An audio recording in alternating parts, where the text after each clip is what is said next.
Ce podcast est généré automatiquement à partir de sources publiques. Bonne écoute.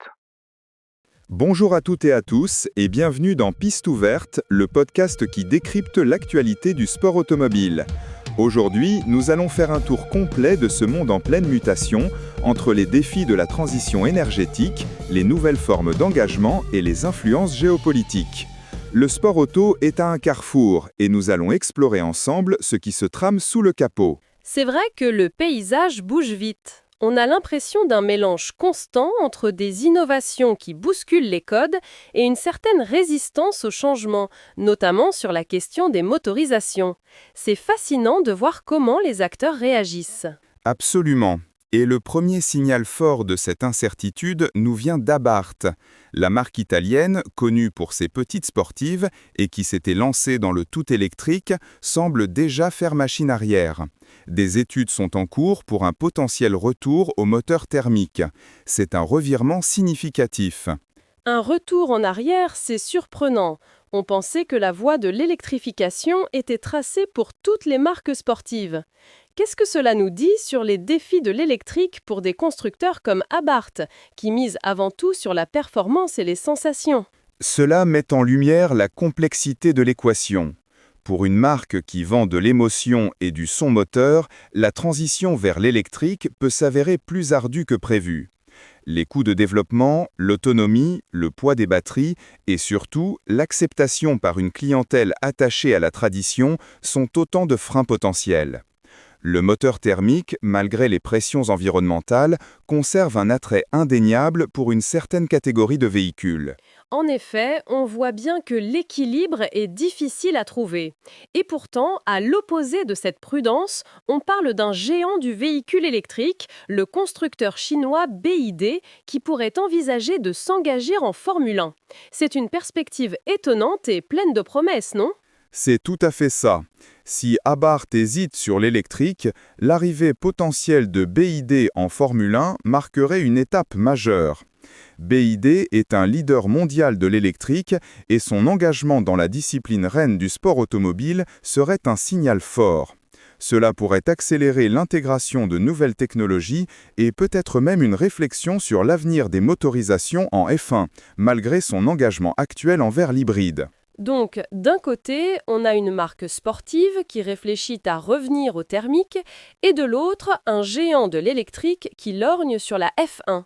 C'est le reflet parfait de cette période de transition où personne ne semble avoir la formule magique. Mais au-delà des moteurs, l'économie du sport automobile continue de tourner, avec des annonces importantes, notamment du côté du sponsoring. Exactement. En NASCAR Xfinity Series, par exemple, O'Reilly Auto Parts va prendre le relais en tant que sponsor titre à partir de 2026. C'est un indicateur de la bonne santé économique de ces grandes compétitions et de l'intérêt des annonceurs pour l'image et la visibilité qu'elles procurent. Le sponsoring reste le nerf de la guerre pour beaucoup de disciplines. C'est un rappel de l'importance des partenariats commerciaux pour la survie et le développement du sport. On le voit aussi avec des collaborations plus inattendues, comme la montre Depancel X Dams Lucasoil. C'est une façon d'élargir l'audience et de toucher de nouveaux publics, non ? Oui, c'est une excellente illustration de la manière dont le sport automobile étend son influence au-delà des circuits. Ces collaborations entre une marque horlogère et une écurie de course créent des produits lifestyle qui attirent des passionnés, mais aussi des amateurs de belle mécanique et de design. C'est une diversification des revenus et une valorisation de l'image de marque des écuries. C'est une stratégie gagnante pour toutes les parties. Et puisqu'on parle de l'attrait du sport automobile, il y a aussi des histoires plus personnelles qui montrent son pouvoir de fascination. On a appris que le prince Aymeric de Belgique se lançait dans une carrière en sport automobile. C'est une belle preuve que la passion pour la course n'a pas de frontières sociales. C'est une anecdote qui souligne l'universalité de la passion automobile. Qu'on soit de la royauté ou issu de milieux plus modestes, la vitesse, la compétition et l'adrénaline attirent. Et cette attractivité se manifeste aussi localement, comme on le voit avec les pilotes normands, dont Pierre Gasly en Formule 1 et Dorian Billard en F1 Academy, qui brillent en monoplace, ou encore les pilotes manchois prêts à enflammer routes et circuits. C'est la preuve que les filières existent et que la passion est bien ancrée dans nos territoires. C'est encourageant de voir ces talents émerger et ces initiatives locales. Et pour ceux qui rêvent de sensations fortes sans aller sur un circuit, il y a aussi l'innovation, avec l'ouverture d'espaces dédiés à la simulation virtuelle de courses automobiles. C'est une nouvelle porte d'entrée pour le grand public, plus accessible, plus immersive. Tout à fait. La simulation rend le sport automobile plus accessible, permet de s'entraîner, de comprendre les techniques de pilotage et même de participer à des compétitions d'e-sport. C'est une passerelle formidable pour attirer de nouvelles générations et démocratiser la pratique. Et si l'on parle d'expérience intense et de liberté absolue, on ne peut que penser à la 13e édition d'Exclusive Drive qui se tiendra les 20, 21 et 22 mars 2026.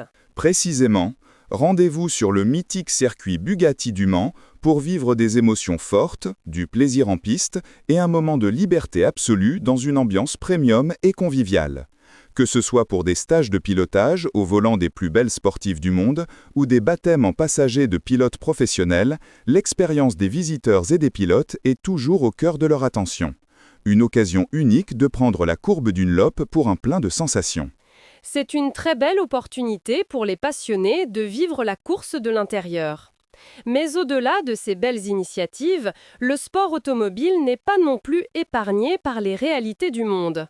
On a vu que le sport mécanique est de plus en plus rattrapé par la géopolitique.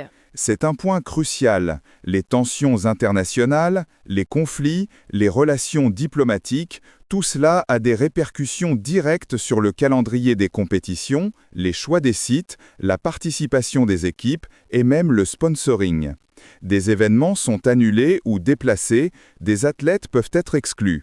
Cela rappelle que le sport, même s'il se veut apolitique, est une vitrine mondiale et est donc intrinsèquement lié aux enjeux globaux.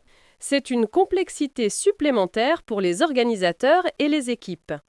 Et pour finir sur une note plus légère, mais qui rappelle l'histoire des marques, on a aussi eu l'information que le différend entre Ferrari et Mazda concernant le nom Luce serait enfin réglé. C'est une petite victoire juridique qui montre l'importance de la propriété intellectuelle dans ce secteur. Effectivement, même les géants de l'automobile peuvent se retrouver dans des litiges de nom ou de marque.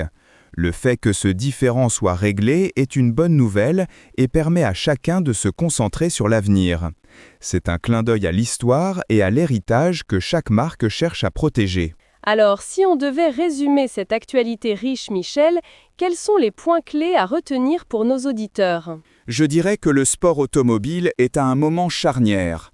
Premièrement, la question de la motorisation reste centrale, avec une hésitation entre l'électrique et le thermique, comme le montre le cas d'Abarth et la potentielle arrivée de BYD. Deuxièmement, l'écosystème du sport auto est vibrant et diversifié, avec de nouveaux sponsors, des collaborations inattendues et une démocratisation via la simulation. Et enfin, cette effervescence est tempérée par les réalités géopolitiques mondiales qui pèsent sur les événements. Le sport automobile continue de rouler, mais il doit constamment s'adapter aux virages que lui impose le monde. Des défis passionnants en perspective pour cette discipline. Merci Michel pour cette analyse éclairante. Merci à vous de nous avoir écoutés. On se retrouve très vite pour un nouvel épisode de Piste ouverte. D'ici là, restez connectés à l'actualité du sport automobile.